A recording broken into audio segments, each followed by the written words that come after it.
이 시간 하나님의 말씀을 함께 받으시겠습니다. 오늘 하나님이 주시는 말씀은 요한복음 3장 1절에서 3절과 4장 3절에서 9절까지의 말씀입니다. 요한복음 3장 1절에서 3절 그리고 4장 3절에서 9절까지의 말씀 제가 봉독하겠습니다. 그런데 바리새인 중에 니고데모라 하는 사람이 있으니 유대인의 지도자라. 그가 밤에 예수께 와서 이르되 랍비여 우리가 당신은 하나님께로부터 오신 선생인 줄 아나이다. 하나님이 함께 하시지 아니하시면 당신이 행하시는 이 표적을 아무도 할 수 없음이니이다. 예수께서 대답하여 이르시되 진실로 진실로 네게 이르노니 사람이 거듭나지 아니하면 하나님의 나라를 볼 수 없느니라. 4장입니다. 유대를 떠나사 다시 갈릴리로 가실새 사마리아를 통과하여야 하겠는지라. 사마리아에 있는 수가라 하는 동네에 이르시니 야곱이 그 아들 요셉에게 준 땅이 가깝고 거기 또 야곱의 우물이 있더라. 예수께서 길 가시다가 피곤하여 우물 곁에 그대로 앉으시니 때가 6시쯤 되었더라. 사마리아 여자 한 사람이 물을 기르러 왔음에 예수께서 물을 좀 달라 하시니 이는 제자들이 먹을 것을 사러 그 동네에 들어갔음이러라. 사마리아 여자가 이르되 당신은 유대인으로서 어찌하여 사마리아 여자인 나에게 물을 달라 하나이까 하니 이는 유대인이 사마리아인과 상종하지 아니함이러라. 아멘. 오늘도 요한복음에 등장하는 예수를 만난 사람들을 만나보려고 합니다. 이 요한복음 3장에 나오는 니고데모와 4장에 나오는 수가성의 여인인데요. 이 익숙히 들어보신 성경의 중요한 구절들이 이 두 사람과의 대화에서 많이 나오게 됩니다. 먼저 니고데모를 보시지요. 흔하지 않은 이름이었습니다. 이 시대에는 이름을 보면은 그 사람의 사회적인 지위를 알 수 있는 경우가 많았는데요. 니고데모는 정복자, 승리자라는 이름의 뜻입니다. 학자들의 연구 중에는 그가 유대 전쟁 영웅의 후손이라는 주장도 있어요. 이 성경에 나오는 니고데모는 경건과 율법을 지키는 바리새인이었고 사내들인 공의회의 70인 회원 중에 한 명이었습니다. 그 당시 이스라엘의 법을 총괄하는 최고 의결 기구였어요. 오늘날의 국회의원과 같다고 보시면 되겠습니다. 니고데모가 어떤 지성과 지위의 사람이었을지 가늠이 되시지요. 그가 밤에 예수님을 찾아옵니다. 그가 온 목적에 대해서는 해석이 분분합니다. 예수님의 진정한 가르침을 받으러 온 것이라 보기도 하고 조금은 삐딱하게 예수님과 논쟁을 하기 위해서 왔다라는 해석도 있습니다. 오늘 그의 이야기를 통해서 여러분들이 한번 판단해 보시기를 바랍니다. 니고데모는 예수님을 칭찬하며 대화를 시작합니다. 우리는 당신은 하나님께로부터 오신 선생인 줄 아나이다. 우리는 이라고 이야기를 하고 있어요. 니고데모는 지금 어떤 무리의 대표로 예수님께 왔습니다. 예수님이 그의 칭찬에 무뚝뚝하게 대답하십니다. 사람이 거듭나지 아니하면 하나님의 나라를 볼 수 없느니라. 거듭나면 가는 나라 하나님 나라. 그 찬양이 이 대화에서 나왔습니다. 예수님이 처음으로 중생, 거듭남, born again 모두 다 같은 말이지요. 이 원리를 말씀해 주십니다. 똑똑하다는 니고데모는 이것을 이해하지 못해요. 어떻게 거듭날 수 있습니까? 내가 어머니의 모태에 다시 들어갑니까? 참 엉뚱한 대답을 하지만 예수님은 다시 친절히 알려주세요. 사람이 물과 성령으로 나지 아니하면 하나님 나라에 들어갈 수 없느니라. 여러분, 천국에 대한 확신이 있으십니까? 다시 한번 묻습니다. 여러분, 거듭나셨습니까? 이제 새 사람이 되겠어 결심하면 여러분 되는 일일까요? 우리가 결심하면 받는 것은 물로 세례를 받는 것입니다. 그런데 예수님은 분명하게 말씀하시기를 물과 성령으로 나지 아니하면 하나님 나라에 들어갈 수 없느니라 말씀하고 계세요. 이 거듭남이라는 단어에는 위에서부터, 근원부터라는 뜻이 포함되어 있습니다. 우리 내면의 양심이나 어떤 머리의 이해로부터가 아닌 위로부터의 힘으로, 근원부터 다시 새로워지는 것이 성령으로 거듭남입니다. 우리의 힘이나 결단으로 되는 것이 아니에요. 사실 니고데모가 무리의 대표로 예수님께 온 동기가 우리 앞장에 드러나 있습니다. 2장 마지막 부분을 보시면 많은 사람이 그의 행하시는 표적, 예수님이시죠? 예수님의 행하시는 표적을 보고 예수의 이름을 믿었으나, 그리고 3장에서 니고데모가 예수님을 찾아옵니다. 니고데모는 표적을 믿고 예수님이 하나님으로부터 온 선생인 줄 믿었으나 그리스도로는 깨닫지 못하고 있습니다.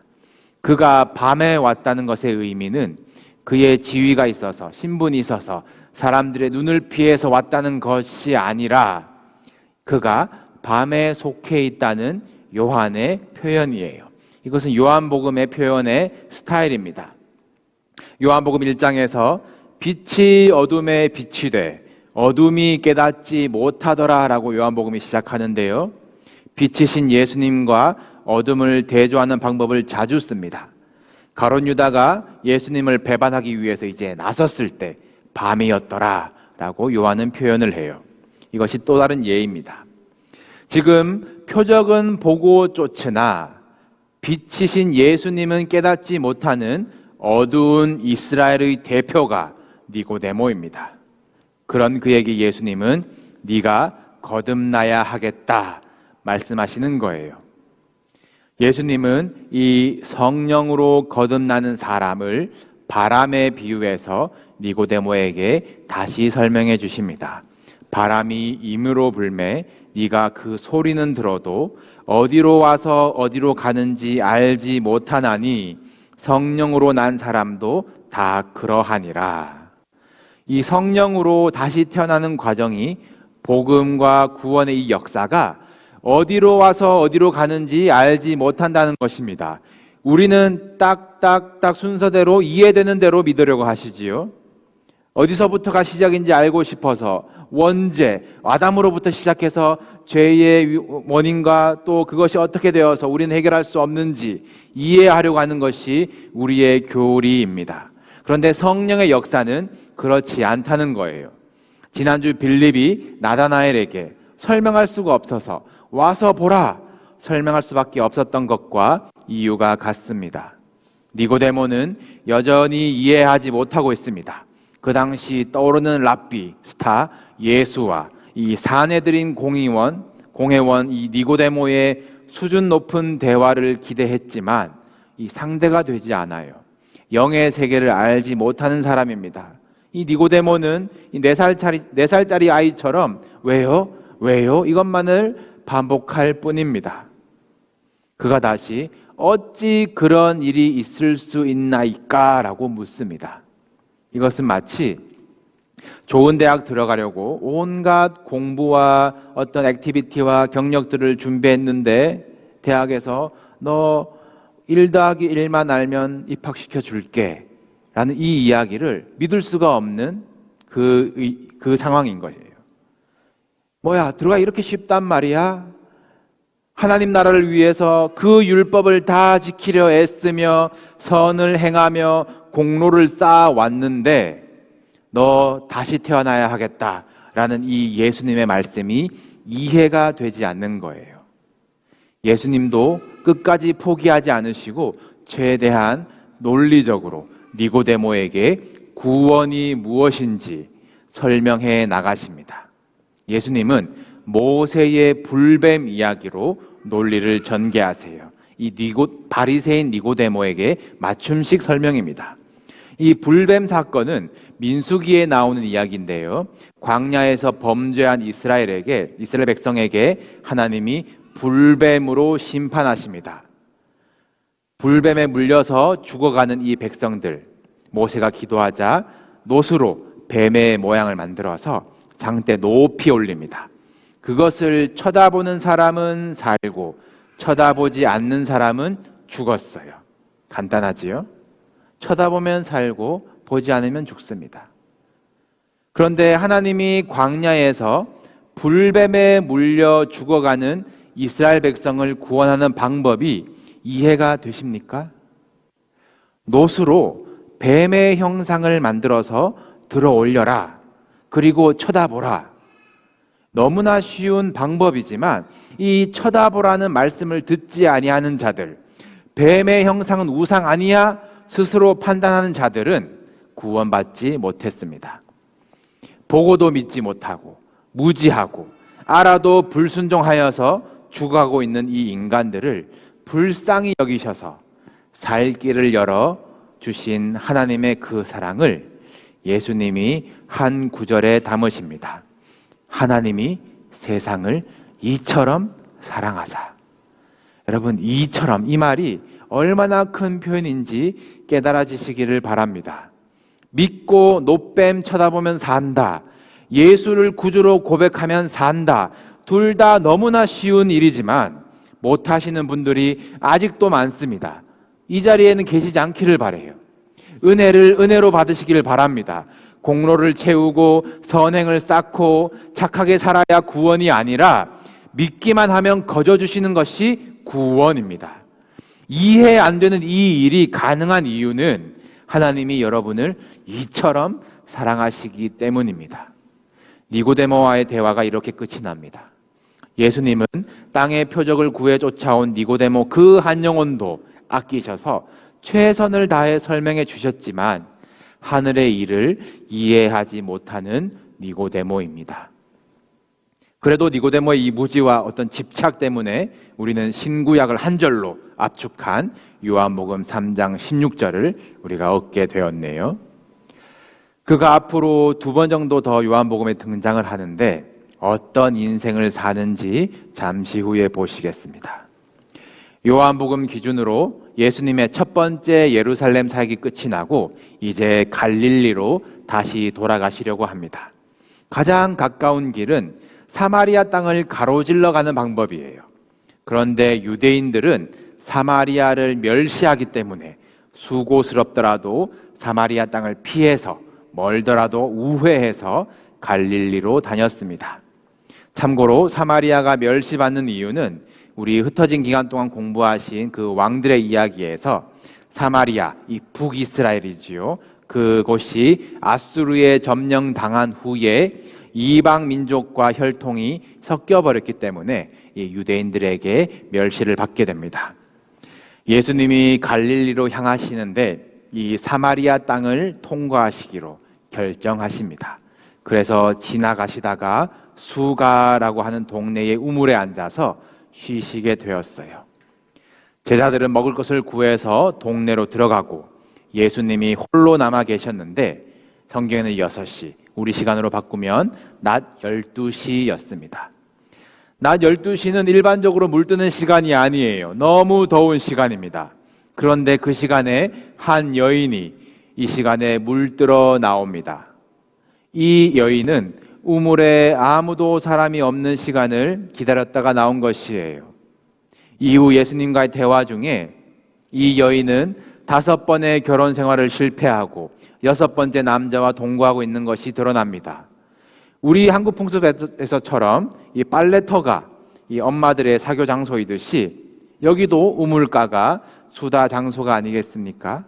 사람을 피하고 싶은 이 여인의 자존감이 공감되십니까? 아무도 없을 줄 알았던 곳에 예수님이 계셨습니다. 아무도 마주치기 싫었겠지만 어쩔 수 없이 물을 길어서 가려고 하는데 예수님이 여인에게 물을 좀 달라라고 대화를 거세요. 이 여인이 놀랍니다. 당신은 유대인인데 어찌 사마리아에서 여인인 나에게 물을 달라고 하십니까? 유대인은 사마리아인과 상종하지 않지 않습니까? 상종도 하지 않는 이 사마리아인 중에서 또 소외당하고 있는 이 여인과의 대화가 시작됩니다. 앞서 니고데모는 이해를 하지 못해서 딴소리하는 대화였던 반면에 이 사마리아 여인과의 대화를 다 보진 않겠지만 나중에 보시면 이 여인은 예수님과 생수에 대해서, 야곱에 대해서, 예배에 대해서 대화가 술술 이어집니다. 하나님은 영이시니 예배하는 자가 영과 진리로 예배할지니라, 그 구절이 이 여인의 질문에 예수님이 대답하신 구절이에요.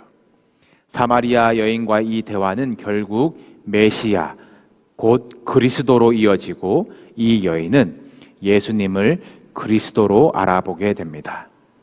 예수님은 우물가에서 만난 여인에게 말씀하십니다. 내가 주는 물을 마시는 자는 영원히 목마르지 아니하리니 내가 주는 물은 그 속에서 영생하도록 솟아나는 샘물이 되리라. 여러분, 우물과 샘물의 차이를 아시겠습니까? 인간이 만들어낸 유한한 우물에 의지할 수밖에 없어 아무도 찾지 않는 틈에 나왔던 이 여인이 예수를 만난 후 그 샘에서 나오는 샘물, 생수를 맛보게 되자 물동이를 버리고 사람들을 찾아 동네로 들어가 내가 만난 예수를 전하는 사람이 됩니다. 두 극단의 상황에 있는 두 사람을 보셨습니다. 산헤드린 공회원의 니고데모와 멸시받는 사마리아 여인입니다. 무리의 대표로 온 니고데모와 동네에서도 소외당하는 여인입니다. 밤에 나온 니고데모와 낮에 나온 여인입니다. 어떻게 그런 일이 있을 수 있냐 이해 못하는 니고데모와 내게도 그 물을 주소서 이해 못해도 구했던 여인입니다. 니고데모도 좋은 사람입니다. 양심 있는 종교인이에요. 훗날 예수님이 신문 받으실 때 이 율법의 절차에 이의를 제기해서 간접적으로 예수님을 옹호했고 또 예수님이 죽으시고 매장되실 때 비싼 향유와 모략을 들여서 예수님을 애도했습니다. 이 모두 니고데모가 산헤드린 공회원의 위치에 있었기에 가능한 일이었어요. 그러나 거기까지였습니다. 종교인이지 그리스도인은 아니었던 것 같습니다. 안드레도, 빌립도, 사마리아 여인도 예수님을 만난 후 공통점은 내가 만난 예수님을 전한 사람이 되었다는 것이에요. 그런데 니고데모에게는 그런 기사가 없습니다. 또 배와 그물을 버리고 예수를 쫓은 이들도 있었고 사마리아 여인은 물동이라도 내려놓았지만 니고데모는 마치 재물을 포기하지 못해 근심하며 돌아간 부자 청년처럼 예수를 따르고는 싶으나 자신의 지위와 체면도 유지하고 싶어 고민했던 사람이었던 것 같습니다. 사마리아 여인, 아무리 낮은 지위라지만 그녀에게도 당연히 사람들에게서 숨고 싶은 체면이 있었겠지요. 그러나 그녀가 그 체면마저도 포기하고 동네 사람들에게 들어가 내가 그리스도를 만났다 증언할 수 있는 것은 그녀가 생수를 맛보았기 때문입니다.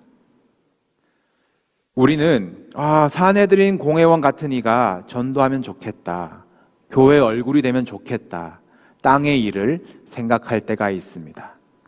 사마리아 여인 같은 그 상황의 사람이, 배경의 사람이 전도하면 속으로 아이고 너나 잘하지, 그런 마음 들지는 않으십니까?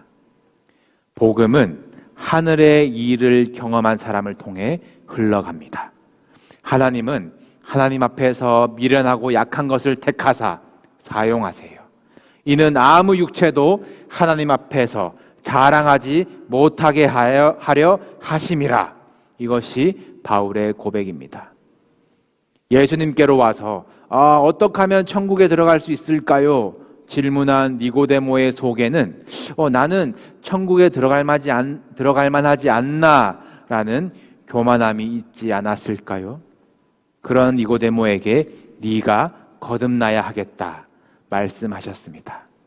여인이 예수님께 물은 말은 예수님, 어디서 예배할 수 있을까요? 저도 예배할 수 있을까요? 였습니다. 맞아요. 남편이 6이었어요. 주님 앞에 정직히 털어놓은 여인이었습니다. 예수님이 피곤하셔서 우물가에 앉으셨다는데 얼마나 배고프셨겠어요. 여인에게 물 좀 달라 그러셨는데 여인은 물도 안 주고 정신없이 이야기하다가 동네로 가버립니다. 그런데 예수님은 이 모습을 기뻐하세요. 제자들이 먹을 것을 구해왔는데 예수님은 나는 먹을 것이 있다. 뿌리는 자와 거두는 자가 함께 즐거워한다. 그렇게 말씀하십니다. 밤에 찾아온 니고데모, 낮에 찾아가신 사마리아 여인, 누가 복음의 통로로 택하심을 받는지 깨달으시기를 바랍니다. 하나님 앞에서 겸손하시기를 바랍니다.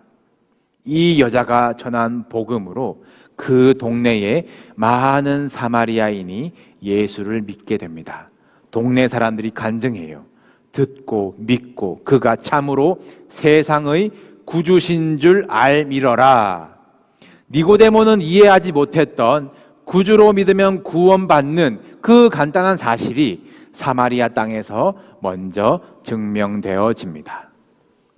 우물가의 여인의 인생이 변화되는 것은 물론이요, 동네 사람들까지 구원에 이르게 됩니다. 예수를 만난 사람은 공동체를 살리는 거예요. 니고데모는 바리새파였습니다. 그가 속한 공동체는 어떤 변화가 있었습니까? 바리새파가 이후 예수님을 어떻게 대하는지 우리는 알고 있습니다. 니고데모가 예수님을 제대로 만난 것이 맞을까요? 그리스도인입니까? 니고데모와 여인 둘 다 예수님을 만났습니다. 차이점은 무엇입니까? 여인은 생수를 맛보았어요. 이 생수가 무엇인지 예수님이 이후에 다시 설명해 주십니다. 나를 믿는 자는 성경의 이름과 같이 그 배에서 생수의 강이 흘러나오리라 하시니 이는 그를 믿는 자들이 받을 성령을 가리켜 말씀하신 것이라. 예수를 제대로 만난 사람은 성령의 사람이 되는 것입니다. 예수님 만나셨습니까? 이해하려 하지 마시고 생수를 맛보시기 바랍니다. 그러면 여러분의 인생은 위로부터, 근원으로부터 거듭나게 됩니다. 언제부터인지 모르지만 어느새 성령의 사람이 됩니다. 여러분, 니고데모가 좋은 인생입니까? 사마리아 여인이 좋은 인생입니까? 둘 다 똑같습니다. 둘 다 이미 불뱀에 물려 똑같이 죽어가는 인생입니다. 그러나 예수 만나 구원받는 것이 복된 인생입니다.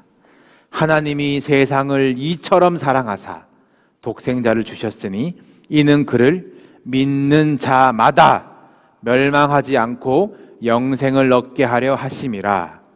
믿는 자마다 구원해 주신다는 이 믿을 수 없는 일이 믿어지는 것이 축복입니다. 오늘 혹시 우물 찾아오신 분들, 영생의 샘물을 맛보시기를 바랍니다. 영과 진리로 예배하시기를 바랍니다. 그리고 가서 여러분이 속한 자리를 변화시키시기 바랍니다. 진리의 성령님이 오늘도 바람처럼 임의로 오셔서 여러분의 심령에 이 구원의 신비를 깨닫게 하시기를 주님의 이름으로 축복합니다.